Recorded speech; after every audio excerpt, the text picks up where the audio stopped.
Yeah, thanks so much for turning out on this rather dismal day. I'm so grateful to Helen and to the Winter Show for making this possible, and I'm grateful to you all for joining us for a conversation about what I think is quite an urgent and timely subject. I want to start by just quickly situating ourselves. We're here at the Winter Show, which, of course, 20 years ago, you would have seen pretty much 18th century furniture and paintings and sculpture here. Now the scope of the material on view at the fair is dramatically broader. But at the same time, this is still the marquee American fair, the marquee American exhibition of traditional material that we all still treasure and love. But it's clear that things are different now. Collectors are paying attention to works that come from places and that were made by people that were previously easy to ignore by default. Scholars are turning over stones that have been right under our feet for a long time, but we're finally starting to see the undersides of them. And even the contemporary art world is making great strides toward greater inclusivity. And that is all very exciting and encouraging. But it also is raising a host of questions and challenges about how to approach these new categories of material, and how to reconsider the traditional material that we still cherish. So we're talking today about collecting outside the lines of traditional Anglo-European material. And I'm just thrilled to be joined by these two gentlemen who they've both been pushing these lines through their world-class research, their connoisseurship, but also their deep thinking about culture and history. I want to start just by helping the audience to get to know the two of you a little bit better and hear a little bit about your interests, your research, your projects. Maybe you could, in just a moment, give a brief introduction to your area of focus and maybe tease us with something that you're working on at the moment. Jeremy, you want to? Sure. So my name is Jeremy Simien. I'm from Louisiana, and my area of focus would really be 19th century portraiture, but every now and then I also get into 18th century portraiture, and more specialized still, depictions of people of African descent, which is quite rare in portraiture. You may have looked around the show, and you're not going to see many examples of that. It's a needle in a haystack. Been through a lot of haystacks. But luckily, I've had quite a bit of success in finding this African presence in portraiture. And because I am New Orleans-centric and Louisiana-centric, my focus has been on Louisiana, but also the greater, what I call Creole or Caribbean world. So these colonies where we see the African presence there. And I've had some great success in finding some phenomenal paintings, some hidden stories, and occasionally some hidden sitters that were, buried beneath additional pigment. And currently right now I'm working on an 18th century French colonial painting of two sitters. One is an aristocrat, the other is a lady of color. We do not know her status, and we don't know her position, but we know she's looking right at the viewer and says, you need to know my position and my status. And so I'm fighting very hard to try to demystify that, and I'm hoping we can get that done. So. How about you, Jesse? Yeah, Jesse Erickson at the Morgan Library Museum, where I'm the ASTI Curator and Department Head of Printed Books and Bindings. My research is centered in a sort of nascent methodology called ethnobibliography. And ethnobibliography, as I have developed it, it was originally conceived by another bibliographer and cataloger named Hugh Amory back in the 90s. But my sort of development of this methodology has advanced it in a way where I'm looking at the intersection of the social construction of racial and ethnic identity and the book as a material object. So I'm really interested in the ways that typography and layout and binding and illustration and all the various components of the book as a material text speak to the ways in which we construct racial identity. I started sort of expanding and exploring this methodology actually prior to my dissertation work, but my dissertation work was focused on analyzing Black literacy practices and special collections libraries using ethnobibliography as that methodology, as a lens by which we can understand the nuances of the ways that Black Americans interact with the book.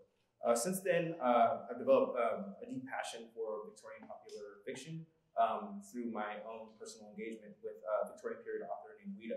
So I've now directed that same methodology to the analysis of her literary corpus and looking at various instantiations of editions coming out of different regions and different languages, and looking at the ways that speaks to particular ethnic construction and ethnic identities within the communities of readership that's situated in those areas. Yeah, thanks. And I think I want to start off by asking, what the hell is happening? Because over the last 3 years, we've seen this absolute explosion of interest in underrepresented artists, underrepresented areas of art and decorative arts, particularly since 2020 and George Floyd and the Black Lives Matter protests. I've seen retail prices for works by Black makers increase by a factor of 10 or 20 or 50 or more. Is this just society finally recognizing the true value of these pieces? Or to what extent is this a new fashion or a fad that's inevitably going to pass? Is this more like a trend line that is just going to keep rising? And whose money is really driving that trend? Sure, maybe. I have to begin on this one? That's a lot going on there. It's a complicated issue. Or is it an issue at all? Well, I guess that's a matter of perspective, right? So some people would look at this and say, well, this is obviously a solution. This is an acknowledgement of a marginalized people finally having their day. But is it just a day? Or is it a week or a month? And I think some people could get very nervous thinking about that. But for someone like myself who's been collecting this for 10 years, not that long, but long enough to leave a mark, I don't concern myself with questions like that. Because it's one to be a hipster. I liked it before it was cool. And I don't worry about if tomorrow they no longer recognize the importance of the African presence or this material culture. Sure, it's concerning on some level, but I don't worry about it. Where's the money coming from? Well, it seems like it's coming from the heavens because it's pouring down. Oh my God, like the rain earlier today. It's coming from everywhere. I think it's an apology, a recognition.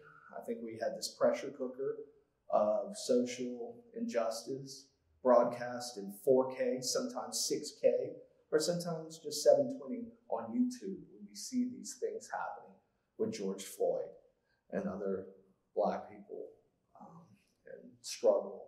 We'll leave that struggle. And so maybe it's an apology, maybe it's a spotlight.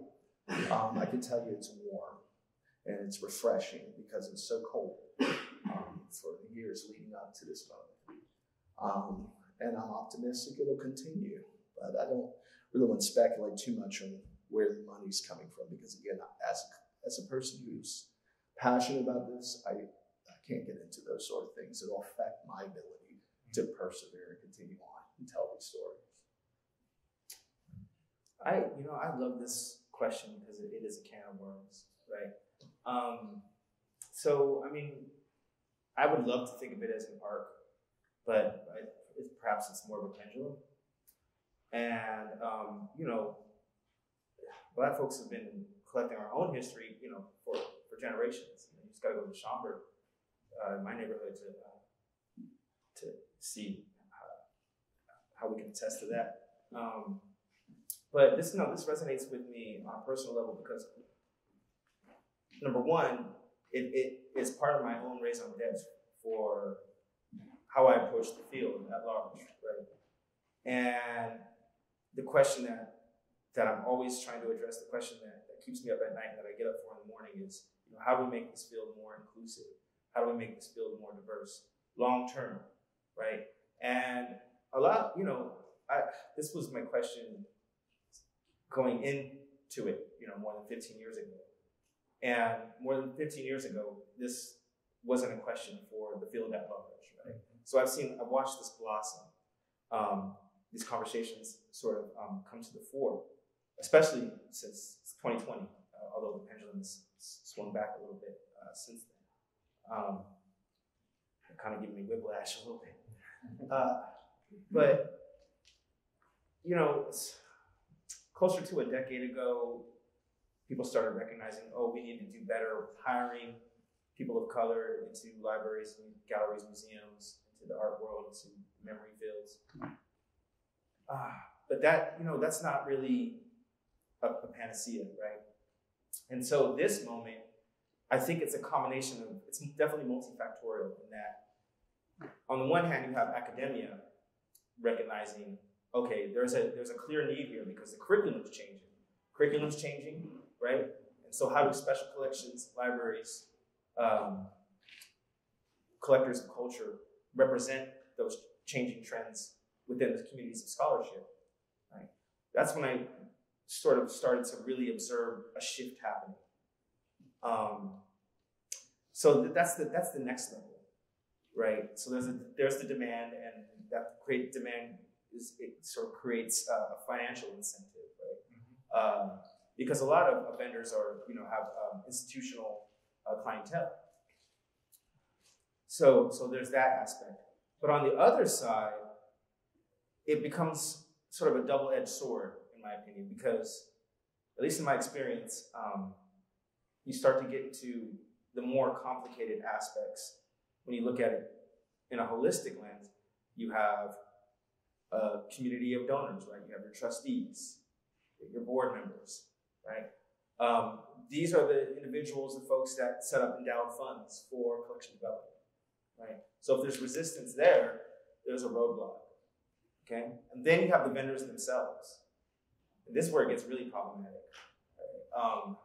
Because when you're profiting off of Black history, right? And it's so bizarre because, it's nice to say, it's surreal for me as a Black person who grew up, sort of hip-hop generation.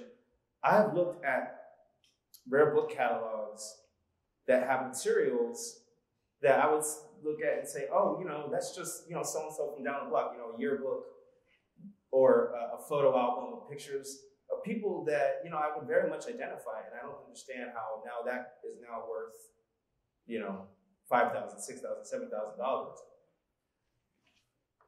But then I see it in my own family, right? I've experienced this in that my wife, her late great-grandmother, was a woman named Jessie Mae Robinson. We believe she was the first Black woman in ASCAP, very successful songwriter. She wrote a song, Let's Have a Party, recorded by Elvis, Paul McCartney, very successful songwriter. And as a Black woman, in the mid-20th century, producing songs, owning your own catalog like that was a big deal, So, we're at the point where we're trying to land these papers at an institution. And I've been on the other side of that as a professional, bringing collections in, trying to do it in the most ethical way possible. But then now on the flip side, trying to, do this as a person, a family member, you realize how many obstacles are in place. How do I get an appraiser? We can't afford to fly somebody down. It's very expensive, And then there's individuals that are interested in breaking up the collection so that it can be sold on the market. And there's a financial incentive in that, but I know that it's gonna sell for a lot more than what people are gonna put on the table.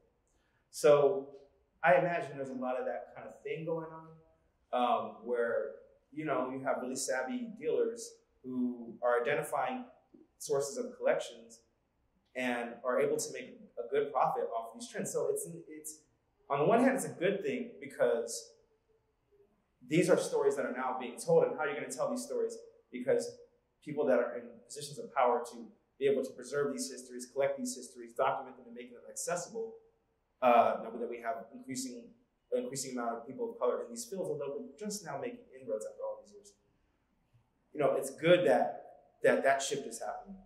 But on the other hand, there's still exploitation on every level. So the question then becomes, how do we diversify our donor base? How do we diversify our vendors? How do we diversify every single sector in this network of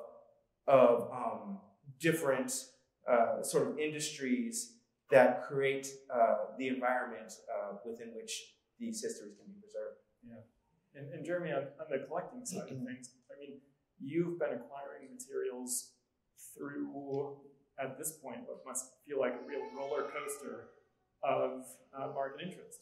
So, I mean, what effect has that had on your own collecting practice as you watch the same material that, again, as you say, as a hipster, maybe 10 years ago when you were starting out, it was much easier to acquire. Well, what effect does that have on you? Well, I haven't really had a problem acquiring pieces because I think I look in unconventional places and perhaps I have a bit of insight as a person of color. But what I have noticed, and this is unpopular, is a double standard in the industry as a person of color dealing with household name auction houses, major dealers, and even certain other avenues. So it's worth more when it's somebody that they're accustomed to dealing with, somebody who wants to break up a collection, as opposed to a person of color who has an intimate connection with this, whether it's something that descended in the family or it's something that descended in another family that you're sure could have been your situation or echoes your situation. And I think what's important now, sorry to jump the gun, is that we have to have transparency and we have to push these institutions to say, wait a minute, we have to appreciate this, not appropriate it, and we have to share this and not sell it, because that's what's happening. They're selling it, and they're making it very interesting narratives, sellable, but those are not necessarily the truth or the true narratives. And what's the point of any of this if we're just going to get this and fashion it in a manner that the powers that be, the same old powers that be, see fit? Y'all could have just let me stay home and relax with coffee and eBay. I didn't need to be here. You don't want to hear from me. You just want what I have. Yeah. Well, because there are, as Jesse is talking about, there are multiple sides maybe to this coin. Because, one aspect here is that as interest grows, and of course interest and money go hand in hand in many, if not almost all the cases, as interest grows, that also means that there are, in many institutions, there's preponderance of funding for research, for study, of course for acquisitions for public institutions, which we'll talk about in a minute. But how do you understand that side of things, where perhaps the material is now able to be investigated in a way that there just weren't resources? Well, so then we have to look at that, and I think it's important to look at that. And again, this is an unpopular opinion, but we have to look at who's investigating. And what are their instructions when investigating? Be safe with this. Don't be too radical. Now, whether they say that or not, that's what's happening. And who is doing this investigation? Who's looking into this? And do they have cultural insight to do that? And that may sound elitist at first, but it's not. There's cultural memory. There's things my grandmother told me that your grandmother may or may not have told you. And there's things my grandmother told me without ever telling me. And I think for certain pieces of material culture, especially when we're talking about the African presence in Louisiana, I think I'm a better, and not just me, there's others, there's many allies. I think I would be probably more fit to do a little digging than perhaps somebody who's not acquainted with that culture, whether being of it or just not in it. So I don't want to limit it strictly to people of African descent, but you should have some insight. What's your take on that, Jesse? Yeah, no, I agree. And I'm encouraged by what I'm seeing on the ground. I'm sort of excited on a certain level on what's been percolating and bubbling up. And that is the sort of final frontier, in my opinion. That is opening up and diversifying the modalities by which knowledge is produced itself. The traditional model for research in archives and special collections working with cultural objects is a very sort of settler colonialist Enlightenment model where you have the lone genius sort of studying objects in a cabinet of curiosities kind of way to make discoveries, right? And then producing an essay or a monograph upon that very sort of individualized, almost private form of research, right? It's very solitary, and this is fostered within the environment itself, which is often very sober and quiet, right? And so the means by which knowledge is produced through the engagement with these objects within academia, within research libraries, and in some respects, even in public history, through walking through an exhibition and interpreting a narrative, right? It privileges a particular modality that is rooted in a Eurocentric perspective, right? But what I'm seeing now is, even in the more empirical, or should say, the STEM fields, the sciences, there's an openness to opening themselves to the idea that there are various modalities by which knowledge is produced. And this is radical. I mean, I've already seen pushback in online forums and things like that about like, oh no, the sky's gonna fall because science is science and you have to teach it in accordance with the scientific method, and that's that. Without acknowledging, the scrutiny that postmoderns apply to the sciences, right, or historians of science who have unearthed, scientific racism and all that kind of, versions of scientific research that have happened. But at least to me, it seems to me that that's the final frontier, right? And this gets back to what you're saying, in that really when you're opening up access, it's one thing to start letting people of color, people from other cultures come in and look at many times their own cultural history, their own objects that have been sealed away almost hermetically and reserved for a certain segment of society that has traditionally been privileged with access to these materials, right? So, when you have professionals collecting this, bringing more diversity to their collections, and you have sort of a critical mass of all these diverse histories now living in museums, galleries, and special collections.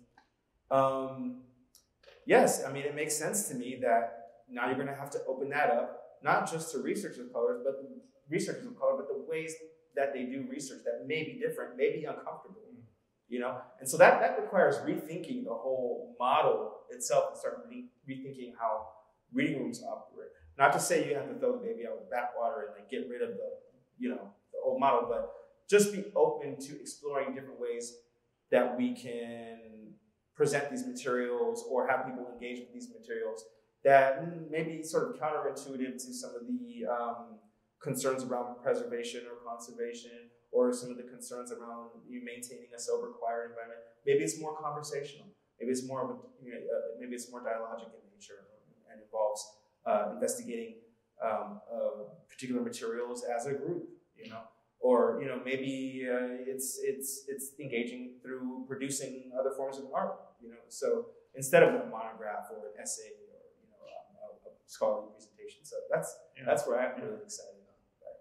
Yeah, I mean that's really fascinating to me because it's we have a long inherited set of assumptions about the proper context to view the material and to think about the material, and maybe one of the side effects of the last 3 years is going to be to challenge some of those assumptions that frankly have impact beyond just the the racial history and the cultural history, but that speak more broadly to our experience of museums, but also just of decorative arts and art in general. So there might be some exciting changes to think about there. But I want to pose a hypothetical and sort of come at this from the opposite side for a moment, because so let's imagine, let's say I'm a collector. Maybe I'm even somebody who's on the board of a museum or two, and I have for decades I've been collecting traditional collectible material. That's the world that I've been immersed in. But I'm slowly starting to think that there might be this whole other world that I haven't thought much about, that I haven't paid much attention to, that I've never really been educated about. I'm seeing museum exhibitions that feature Black craftspeople. I'm reading articles about Black artists. I'm thinking more explicitly about the legacy of slavery and colonialism vis-a-vis the historic works that I've traditionally acquired. But I'm not sure how my own collecting should reflect this new paradigm. So what advice do you have for somebody in that position? Well, I think anyone who's interested in this, I would welcome you as an ally. And I think that is a wonderful thing, because there's enough material culture out there for many more to get involved in. And I think if you go into this as a true collector who's always interested in learning more and gets that funny little feeling when we find something out we didn't know, and we find these pieces that kind of reflect and tickle that, I think that's awesome. That's great. My only advice would be appreciate this, don't appropriate it, and recognize that, I have indigenous ancestry, but I'm not Pueblo. I'm not Navajo. And if I have a question, I'm not going to assume the answer or presume it. I'm going to reach out to someone who has those insights, and I'm going to want to seek and learn from them. And I think that's it. I encourage anybody to keep learning. I think that's part of the fun of collecting. We're going to be learning and hopefully broadening our collection to some degree, if not major, but some degree, until we can't collect anymore. So I think it's a good thing. Anything to add to that, Jesse? Yeah, I mean, I'm having a difficult time parsing the question a little bit. Yeah. And because I feel like there are layers there, and it can be a spectrum, right?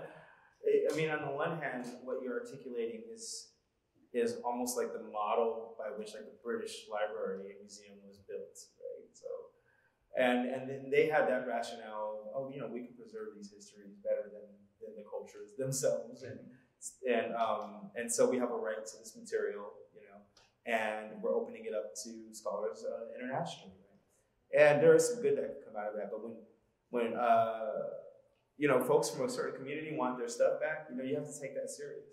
So then you get into questions of repatriation on that level, right? Yeah. But as individual collectors who have interest in exploring other identities and other cultures and their history, I mean, you see that all the time. And what I fear is that sort of tension, right, that we have to balance between, on the one hand, the most extreme cases of, pillaging through the history of colonialism and then, sealing it away. And on the other hand, somebody who is genuinely interested in the appreciation of a culture outside of their own background, and as a collector uses that as a means by which to engage with a perspective that they feel that they would benefit and grow as a human being from engaging with. That can be a good thing. but there's so much nuance to it, right? And so it's like, how do you approach your own collecting?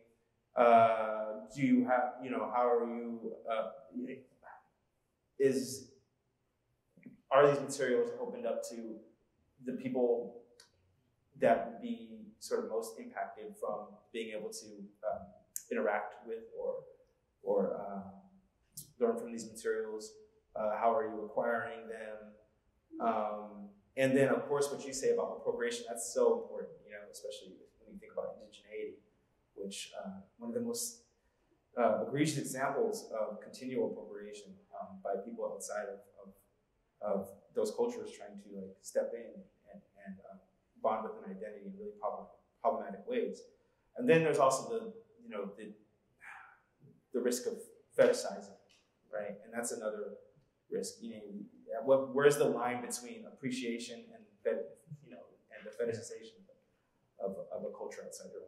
But I think that as sort of a human family, we grow so much from learning about other cultures, and people are interested.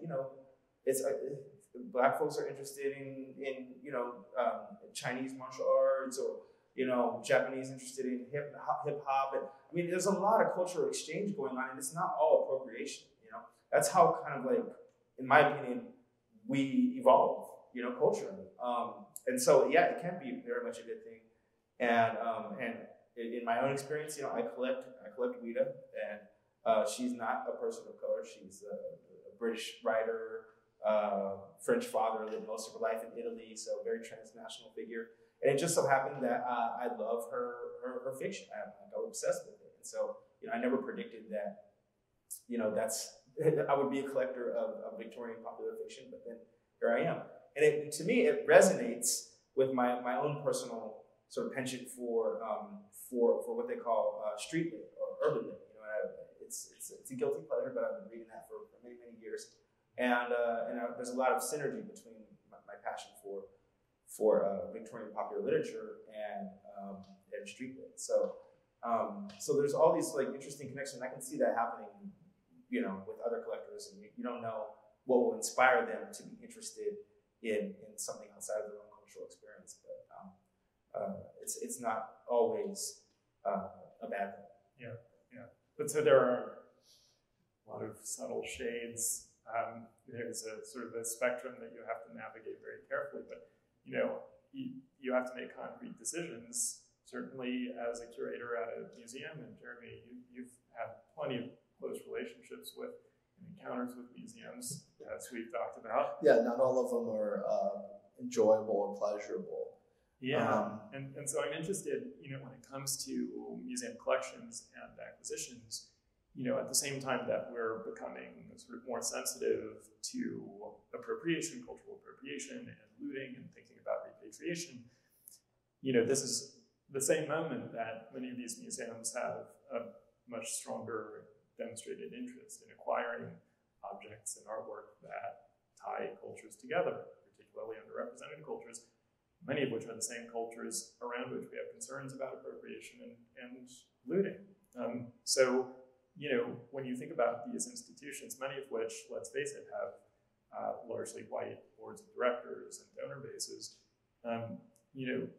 snapping up pieces, particularly these days, of African-American works of art, how do you feel about that? How do you think these museums, what are they right in their acquisition strategies? What are they missing? What should they be correcting? Jesse, do you want to start us off with that? Yeah, wow, it's a complicated topic. We have entire committees devoted to thinking this through, right? It's such a complicated topic. But I would say that looking at the fuller picture, you can't sort of buck the trend, and it's a good thing. You definitely want to embrace what's happening in the national conversation around bringing more diverse, inclusive histories into conventional or traditional or canonical collections, right? And there's a lot of positive outcomes that can that can result from that, many of which I've touched upon already. But you're right, it becomes really complicated because you have, like I said, endowed funds, and when you have endowed funds, those funds are often restricted, and then that creates the framework that produces your collection strengths. And there's a certain momentum that a collection development policy will build upon from existing or core strengths. All right, so that's one aspect. So then you have to think through the complications of how do you artfully or creatively interpret between the lines of some of these stipulations, right? So that you can pull in some of that work. So that's one of the challenges. And then,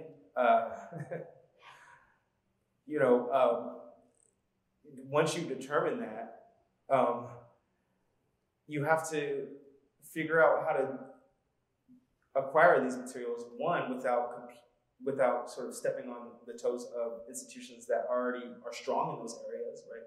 So you don't want to replicate what, Temple has, or what Penn has, or in our case, what the Schomburg does, right? So there's not really an incentive to try to create something new. But so then you have to figure out, how within your collection strengths, how can you build upon those strengths and be more inclusive about your approach and bring in more diverse histories and from underrepresented backgrounds. So all those challenges are all right there. It's so much more than just like, we're gonna buy more African American literature. We're gonna buy more, children's books that have positive representations of indigenous cultures or something like that, right?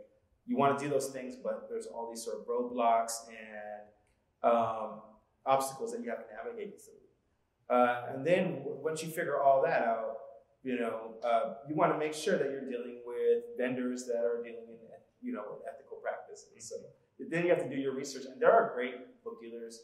There are great booksellers out there that are really doing hard, difficult work of making their field more inclusive, apprenticing and training a new generation of booksellers and people that trafficking rare books that are from diverse backgrounds that that can speak to that history from personal experience, or and treat the subject as ethically and with as much sensitivity as possible, because it's coming from sort of their cultural experience, right? So those are some of the primary challenges that one has to encounter when they want to embark on that enterprise. Anything you'd like to add to that, Jeremy? No, to start. You handle this from the opposite side of things. Well, to start on positive, there's progress. Look, I'm talking right now. I'm in New York. I flew down from New Orleans. It was a pleasant flight. Thank you for asking. And we're having these conversations that very much need to be had. And we do see reflections of change, and that's wonderful. And what he just described would be the ideal way to do this. Fortunately, there's some museums just that got out their pocketbook and are throwing so much money at this, and they don't even know what they're throwing it at. And, I look forward to the day, 2 to 5 years, when they're scratching their head and they say, we really shouldn't have bought piece number 1, 26, 37, and 421. What are we going to do? And I hope to God somebody, a collector, possibly of color, will say, well, I know what to do with these pieces, and I also can assist you with the pieces you should have bought, and we can strengthen the museum by narrative. It matters. It matters. So often we see a piece sell at auction, and there's this fantastical write-up about it, and you're scratching your head like, what are they talking about? Who wrote this?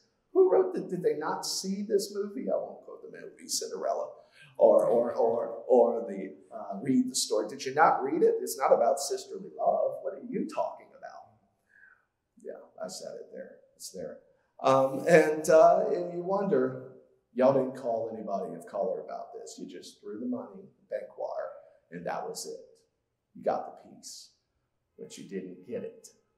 So that's the negative. And sorry to be a downer, y'all, with the rain. And it's just a downer. But I'm going to be truthful because I think we have to speak truth. Because otherwise, I should have been staying at home drinking coffee on eBay. Right? That's it. If I can't speak truth. No, I completely agree. And just to follow up on that, I think, it's really, really important. And sort of, it's imperative for museums to be very, very strategic about what the narrative is around their acquisitions and how they're going to make those accessible in a curatorial capacity or otherwise, right? Because if you do that properly and it's the right fit, magical things can happen, right? And then you have the platform to tell the best story in the best way possible. But when it's the wrong fit, it's a disaster. It could be a disaster. It could be a public relations disaster. And we've all seen stories in the news where this happens. Where something goes completely right, and something goes completely wrong, and it's really, really hard to get it right, and kind of easy to get it wrong. So it definitely deserves a lot of attention, and that's why I think responsible organizations will have this work done in committees and will reach out even to outside experts, perhaps create advisory boards when exhibitions are involved, or when it's a potential acquisition of a major figure or an important group that would be perhaps better suited for a different institution or a community organization or something like that to get all the input necessary in making really, really impactful decisions. Yeah, so we've been talking about the acquisition of underrepresented groups. Of course, museums are still full of not only material, but also curators who work in these more traditional areas. And I've heard in some quarters, curators complaining that it's impossible to raise acquisition funds for anything in these traditional areas because it's been completely eclipsed by the sort of feeding frenzy around these largely underrepresented areas. What do you think the future looks like or ought to look like for specialists in 18th century French furniture, just to take an example? Oh, I think things balance out, okay? That doesn't mean there's not going to be, I don't want to talk about the trajectories. This is just a fad, because it's never going to be a fad for me and many people. And I'm not interested, again, in discussing that. What I will say is the world has a strange way of balancing out. So if these things are now included, then maybe there'll be kind of an even distribution where we can look at a great 18th century chair or portrait by Gobert or something and not say, oh, but you really should have bought that painting of the person of color. Because I think it'll balance out. But right now is the moment for this, right? We're talking about what's happening. And for those who feel a little lost or in the wilderness, welcome to my world. It'll get better soon. Just hold your breath. And everything will be fine, I think. There's optimism after so much negativity from it. Yeah, it'll balance out. But right now, just ride the wave. Well, I'll tell you, we don't have that problem at the Morgan. That's not an issue. Yeah. We still have, a lot of our funds are devoted to collecting canonical figures and traditional, conventional, Euro-American, European history. Mm-hmm. But here's this huge point that I want to make in dealing with canonicity. That does not preclude, in my opinion, engagement with diverse histories. And that's why I'm so excited to be at the Morgan and have this platform, right? Because I think we kind of fall into this way of thinking, this assumption that, this is a canonical figure, right? Shakespeare, Poe, Longfellow, and they only we imagine a white readership. That's it, as if nobody else in the world was interested in that history. But it turns out people from all over the world are also interested in European and Euro-American canonical figures too. So there's a lot of stories there. I did one of my recent research projects for work that I'm currently invested in, is I was looking at the question of like how popular was Ouida among Black Americans of the 19th century, right? And I was surprised to find lots and lots of articles in Black periodicals about Ouida, advertisements for books, all the stories that circulated about how much money she made and where she traveled and the controversies that she was in. They were paying attention. So I looked at Dickens and Wilde, and I compared that to Francis Harper and Dunbar, and they were comparable. So all throughout history and up until the current moment, you're gonna find people of color invested in canonical works, and there are ways to get at diverse stories within the histories of these figures, and you start looking, closely at their own biographies, and you find all these intersections with multicultural narratives, right? Think of Beethoven and Bridge Tower. It's all over the place. Yeah. So I think I would challenge us to get outside the mind frame of like, okay, let's check these diversity boxes.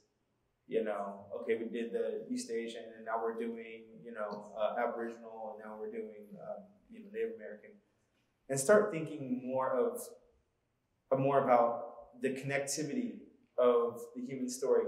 Think of America. I think of America as this sort of diverse cultural sort of quilts all interwoven together, all these stories beautifully, and sort of interestingly and poignantly intertwined, right? And when you pull that one thread, it's gonna tug at another.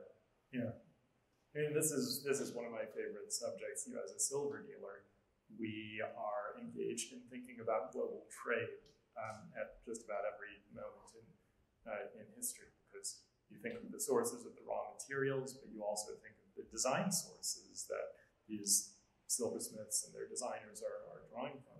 And it's all about communication, really across the globe, in a period when the globe is becoming more interconnected. To think of it within a single box is really limiting from the connoisseurial perspective as well as from the historical perspective. And I'm interested in actually staying on that subject for a moment, because for centuries, Europeans have gone to tremendous lengths to acquire Chinese porcelain and African carvings, and Chinese merchants were lusting after Venetian glass, and in Europe and America, this interest came to be known as exoticism. But these days, that term is seen as sort of like Orientalism. We understand that to be a sort of pejorative and diminutive way to think about material culture. And there's also there's a difference between objects of global fascination versus objects that speak to a history of oppression here at home. But still, it seems like it ought to be possible to collect outside the lines, if you will, to come at it from a place, as you were talking about earlier, from a place of respect and fascination with another people or culture, rather than fetishizing or otherizing them. And I wonder if you have any specific advice or concrete advice for how to situate yourself in a sensible way on that question. Take it away. I would say just do due diligence, and I would also say it's fine if you change your mind, but pick an area of focus. What am I looking to collect? Can we talk about why I'm looking to collect this? And I think you should create this outline And I think if you stick by this outline, and I hate to limit a collector, but sometimes we all have to limit our collections. And if you stick by these guidelines and you stay, well, this is why I'm collecting this, I think that goes a long way. And it keeps you in check. Okay? And it doesn't limit you. I think it actually allows you to search for a broader spectrum of within that. But I think you have to have some limitations as a collector. Otherwise, you're all over and you're squandering not just money, but also, more importantly, time and attention. So I would say observe and find what you want to somewhat focus on, or maybe not focus, but narrow in on. And I think that would be the best. I wish I could have told myself this about 10 years ago. No, I wholeheartedly agree with that approach. And yeah, I would just echo your sentiments in that regard. But I would add, in thinking through that really essential question of the why am I doing this, pay attention to the answer, right? And if there's something that you would not feel comfortable in the answer to that, expressing or communicating to the people from which these objects originated, then you need to go back to the drawing board, right? But I do think there's a sort of a vast gulf between collecting something like the decorative arts porcelain. You have nice china and tea set, right? And you like the aesthetic, then sort of collecting say Ethiopic manuscripts, right? Because you see them as a status symbol. And there's a gulf because one deals with a sort of sacred literature and there's a religiosity about those objects. So in that case, you have to recognize the nuance and ask yourself, okay, is this appropriate? Not to say that it's never appropriate to acquire works like that, but just really kind of think it through. And I have this example in my mind of a collector who, for a long period of time, poured a lot of energy and resources into building a collection of Jim Crow era postcards, right? These things were hideous, racist, offensive. It's a comprehensive collection, right? And it came to the University of Delaware, right? Now, one of my first, when I was teaching in the English department there, one of my first projects was to build a course around these like horrible postcards, right? And I had to come up with a way to teach with them responsibly. But what I found out is that the very reason why they were trying to find a way to design a class around this collection was because that was stipulated by the collector upon donating the collection to the institution. And I called him up directly and I said, "What's the deal behind this?" Like I wanted to get a sense, I wanted to really understand. And he told me a story about when he was at the university. It was still pretty much segregated along the main street, and black folks couldn't go in the restaurants right at the university, right? And this kind of like really opened his eyes to the injustice of it. And when he encountered these postcards, he saw that this was telling a story, the quotidian racism that was part of the sort of American cultural landscape. And he felt that a collection of this nature would document that history, and so it should be taught with. There should be a way that we can responsibly educate students who were not aware of this aspect of material culture in society. And I said it was as challenging and as painful it was to devise a course around that. I took on the challenge, right? And so in that case, you have a collector who, on the surface, you would think, "Oh, this is terrible. They must be like really into fetishizing the racist history of America, or maybe themselves find these caricatures entertaining, or wants to promote the narratives that these caricatures are proliferating. But when I was able to tap into the rationale behind what went into building that collection, it made sense. And the course was very effective. We had really, really, really hard, challenging conversations among the students. You know, it got emotional. And the way that I was able to responsibly handle these materials is that we all did a whole bunch of background reading into the history of blackface, negative racial stereotypes, caricature, before we even looked at the objects, right? So we had that grounding, right? Engaged with works like Spike Lee's Bamboozled and all that.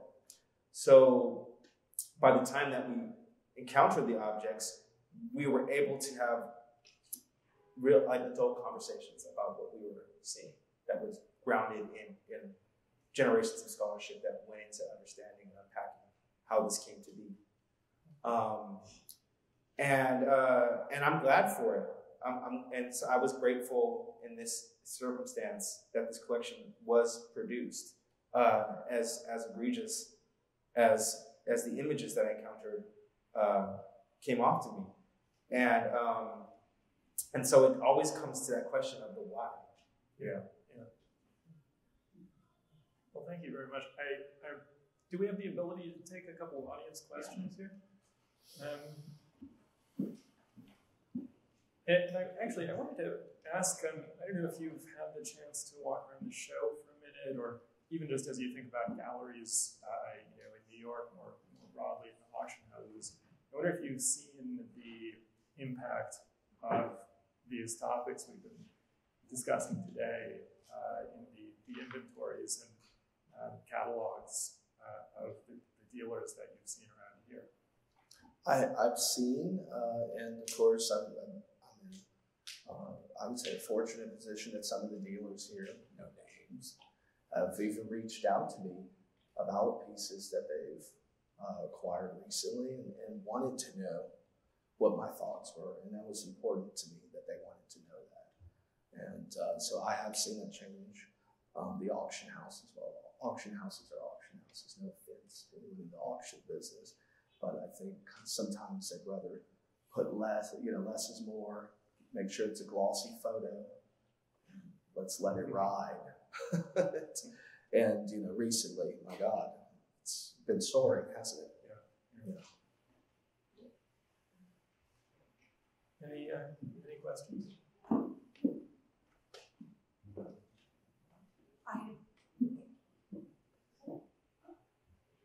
I met a scholar who has extensively studied David Drake, the potter, and was talking about possible reparations to his descendants. And I'm wondering if, for the whole panel, if you're hearing that in the dealer, collector, museum world, that they're talking about reparations for Black makers whose careers were obviously so crippled by racism. Yeah, I haven't heard about that myself, but it's very, very interesting subject. I actually wasn't aware that the genealogy had been done to tie Dave the Potter to his descendants. I think that's interesting. I think the whole subject of reparations is really controversial. I made the mistake of making a TikTok video about it. And I deleted it about 4 days later because a lot of it was really like, oh man, you should keep doing this. And some of it was like, look, I don't know who you are, but you gotta stop doing this. And so I was like, you know what? Better err on the side of caution. I think reparations are interesting, and I think the concept of, maybe finding the descendants of this person. But if you're into genealogy, you realize that someone born in the 19th century or 18th century can have thousands of descendants, so this doesn't make sense. It's a nice gesture. It sounds in line with what should be done, but I think we're beyond that. And maybe we can make reparations in a different way and, more symbolic manner than saying, okay, let me find so-and-so who lives in Queens and so-and-so who lives in Lafayette, Louisiana. Here's 22 cents. It did very well at the auction. Here's your share. And then making those other 8,000 phone involved, you know? Yeah, no, it does seem kind of like a slippery slope. I mean, I've been beating the reparations drum like forever, but you know, when it's hard to really fully conceive of a path forward on how to do something like that. I mean, I'm thinking of one example where you know, we're really trying to get off the ground the publication of an unpublished novel from Alistair Nelson, and it was her sort of masterpiece, but she couldn't get it published in a long time. So we're really pushing for that. But part of that work involved, I remember I was going through and looking up, you know, anybody that could have been related to her, you know, to make sure that if the publication came out from the university press, that, you know, that they could be compensated, and looking in the will to see if there was any kind of direct, you know, sort of language in it that would point in that direction.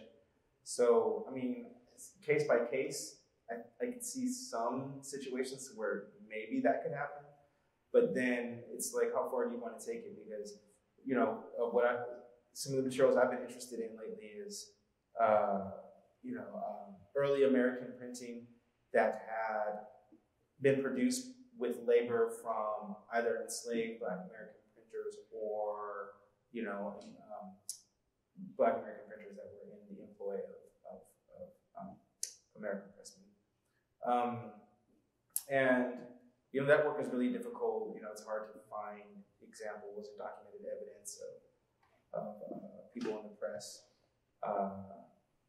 particularly, you know, those who were enslaved.